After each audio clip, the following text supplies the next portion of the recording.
Hello, friends. Welcome to Creative Medicine.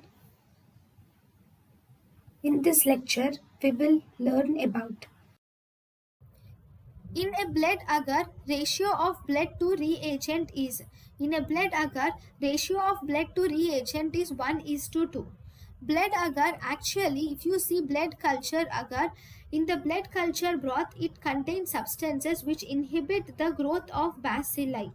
So it is essential that broth should be taken at a quantity of four-fold dilution of blood should be used for the growth of bacilli, because it will inhibit the bacilli.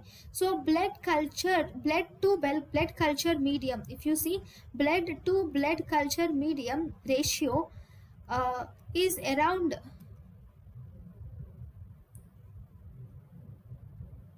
5 dilution, so it is 1:5%.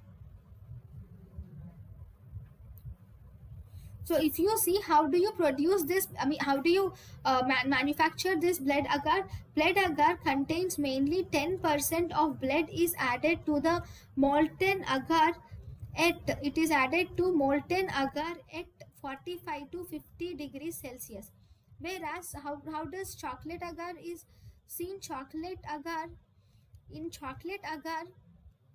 here blood is added to the molten agar which is present at higher temperatures of around 75 degrees. This higher temperature will lyse the RBC. Thank you.